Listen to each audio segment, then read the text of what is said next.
Hi guys, welcome back to the channel. I'm Office Bloke Daz. I'm Office Bloke Mike. Okay, we are two of the Office Blokes. Indeed we are. So you full need, attendance. Yeah. Number one and number two, right? Pablo Escobar's funeral. Yeah, looks a busy old event there, doesn't it? Yeah, I don't remember it. I don't actually know. Yeah, was it 90s, mid-90s? Yeah, it's a while ago now, isn't it? Yeah, absolutely. A long time ago. I'm sure it took global news. He's probably one of the most recognisable names on the planet. He's one of the biggest gangsters in the world ever, I think. Yeah. Pablo Escobar. Everyone knows Pablo Escobar, don't they? He's been in song titles, films, absolutely all over the show. Yeah, so, if you don't know who Pablo Escobar is, you've been living under a bit of a rock, haven't you? I think everyone knows him. He's a bit of an Al Capone type, isn't he? He's just, for a South American type of one, everyone knows him. He's got to be up there, hasn't he? Can't remember what he did, but he was... Can't remember the business he was in. Yeah, I don't think he sold eggs or anything anyway, did he? He might have done. Yeah, depends what's in the eggs. Yeah, exactly. I guess, yeah. Should we get into it? Pablo Escobar's funeral, what happened that day? December 3rd, 1993, in Medellin, Colombia. It is not just an ordinary man being buried. He is the most powerful drug lord of all time. Some called him Robin Hood, while others, a terrorist and drug lord. That day, the crowd was so large that the Colombian police and army had to maintain order at the... How many people do you reckon were there? I don't know if he's going to mention it. Medellin's just got to be thousands at least, doesn't it? It's Medellin's known for its drug cartels, isn't it? Yeah. So a lot of the places down there sort of relied on people like him, didn't they, for a living?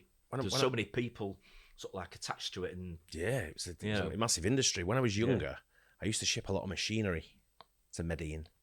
Did you know? I wasn't the owner of the machinery. I was the agent. I was the middleman. This explains I arranged for it to go from A to B, right? And that was it. Nothing else to do with it. But there was a lot of business going down to Medellin. Was it? And it never even occurred to me what it might be used for. Yeah. I'm not saying it was used in that industry, but it could have been. Listen, I think naughty things were hidden in all types of things, weren't they? And things getting shipped around the world. Yeah. Do it in big boxes, saying cocaine on the side. No, this was machinery, so it must have been might have been used in that sort of industry. Genuine machinery. Nothing. You're not smuggling drugs from England to Medellin. It's the other way around. True. This was all going from the UK to Colombia. Ah, right with you. Yeah. So it's probably machinery to be used in certain industry. Right. Never even thought about it. Interesting. How many do you think might have been there? 500,000? Oh, no, wasn't that many, was there? 250,000? 20,000? No, way more than that, I bet. Really? Wow. I think so. I think you're into the hundreds of thousands. Really? Yeah, I bet. Yeah. Wow. Yeah. Let's see. You might not even mention it, but let's see. Yeah. Funeral. But why were 25,000 people at the funeral of the most wanted criminal in the world? Why so much chaos and sadness? You were bang on the money. What did you say? 20,000? About 20. Yeah. I thought it'd be way more than that. It's a complete guess, to be honest. I thought it'd be like 500,000 there. Then I thought it'd be still major. a lot, though, isn't it? For a hell of a lot. A funeral for a gangster. It's a bit weird, really. Yeah, I thought it'd be a lot more than that, though. Because he was like the king of it, wasn't he? Well, like they said, most well known in the world. He was like the top guy, wasn't he? A lot of people. To learn about the day of the funeral of the biggest drug lord, keep watching this video. The horrifying day of Pablo's death. Don Pablo, after 16 years as a drug kingpin, his end was near.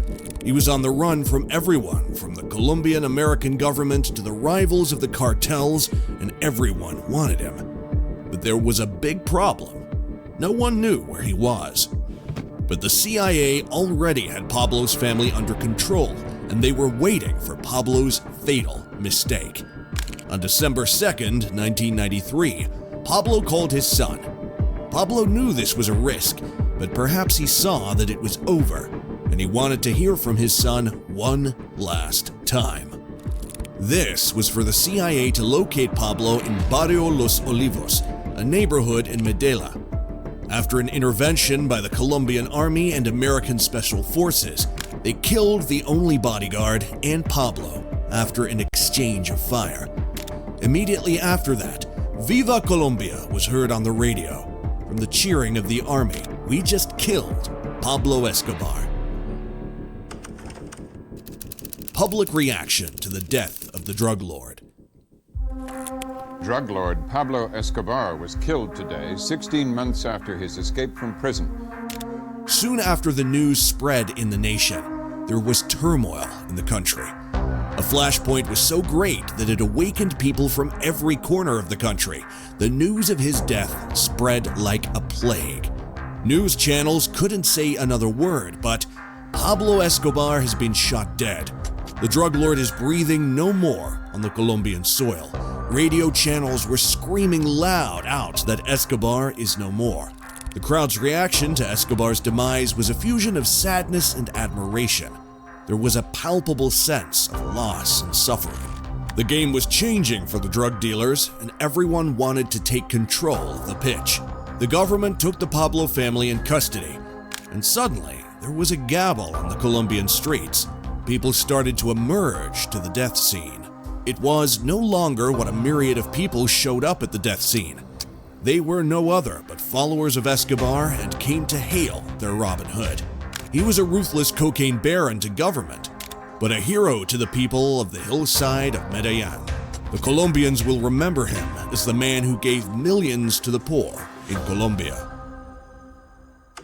The funeral day.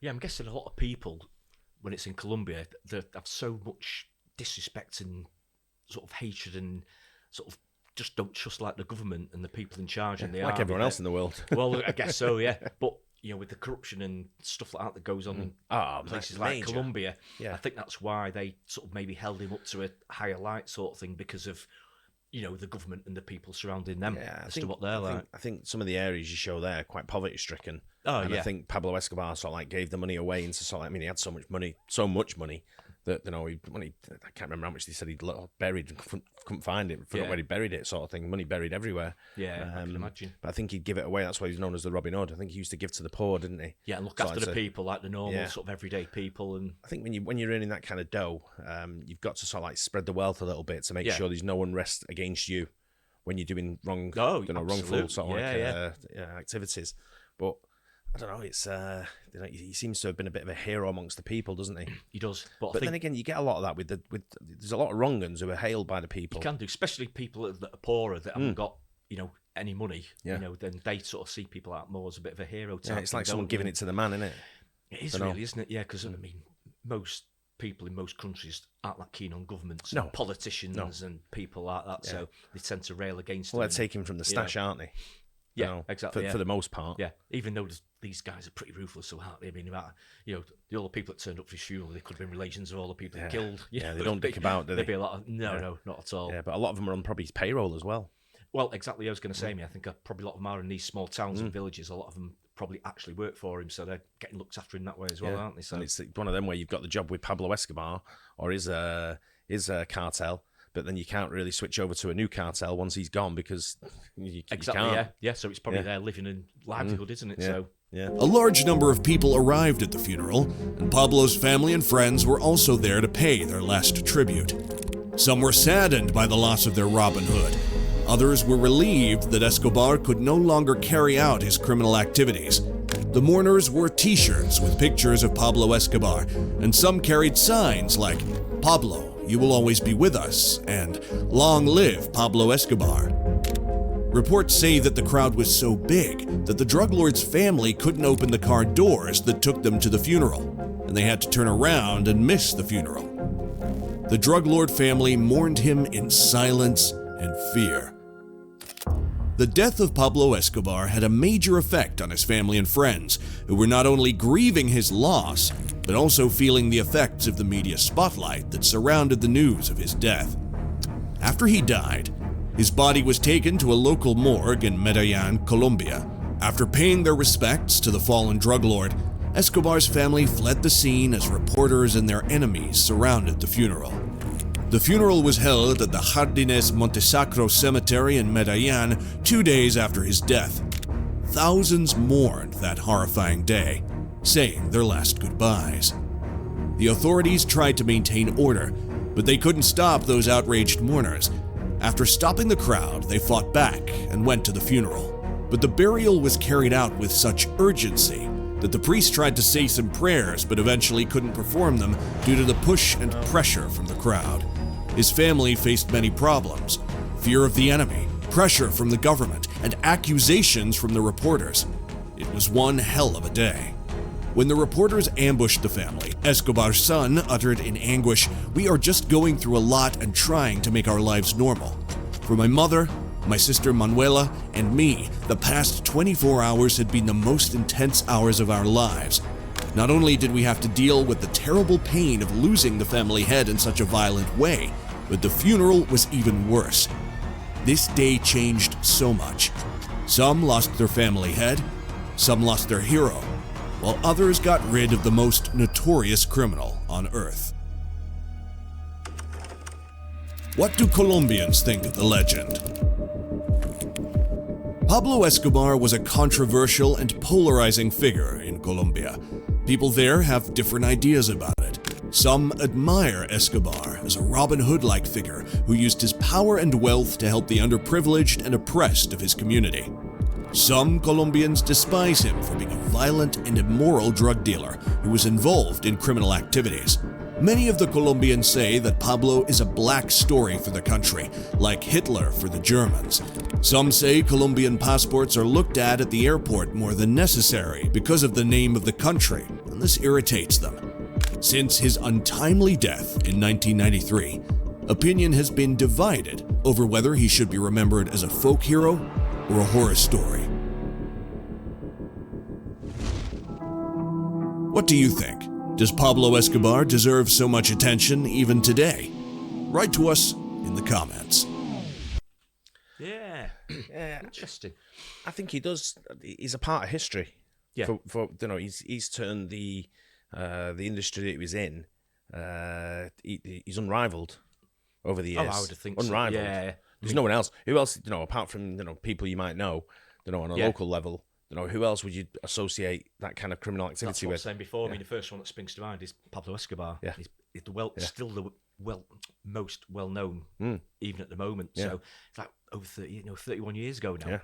Something like that. So, a long time ago. But I mean, can't forget he was like a bit of a criminal, wasn't he? Oh, he was a huge. I think he was exactly in it for himself. There, first and foremost. But I can see how, in a country like that a lot of people did rely on him for just eating and just getting food and earning a living sort of thing. It's a sad way to have to do it, but he's right in what he says there. The commentator, the narrator, when he talks about Colombians, as soon as they get a bad rap, do you reckon? Yeah.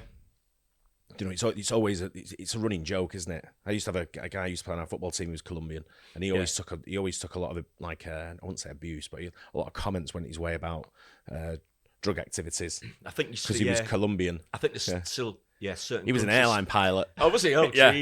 Wow. You know what I mean? So he wasn't even involved in anything, nothing illegal. But there is not that I know of anyway. Certain countries still that if you say you're from them or you hear of a country like Colombia, you think, that's trouble. You think something wrong going on there. Yeah, I always say, someone tells me, really, but when I meet a Nigerian, I always say, like, how much money have you got stashed away that you want to send?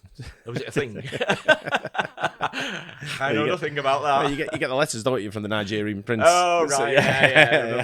The office the other day. Send me 500 quid and yeah, I remember that. But it's like I say, certain countries associated, with certain things. They certain get tarnished, activities. don't they, with things in the past? I think Germany had it for a long, long time, didn't they? But I think they've turned it around. I think it's totally different now. I see Germany completely different like now. Oh, 100%. I think it's absolutely super. You love it, don't you? I love Germany. Quite a few times. I need to go there, but it sounds absolutely amazing. So it's one of the best countries you'll go. Yeah, and they had one of the worst dictators in the history of the world, didn't they? So it can be turned around, but I think it takes a lot of a long time, and you got to get a decent, stable, good government in that people want. I think when you talk about like Colombia, it's still tarnished with them drug cartels that are still operating down in Colombia. Yeah. There are still a lot of operations going on around that area, and but it's just unfortunate because the people I've met from Colombia are always really nice people. It's the same in any country in the world. I think 99% of the people are absolutely amazing. It's just small percentage, the minority and the bad people. The bad uns, the wrong uns in there. They just make it bad for everyone. But quite interesting that, because I didn't know anything about that. No, good one. Hope you guys enjoyed it. Don't forget to like and subscribe, and we'll see you on the next one. Cheers.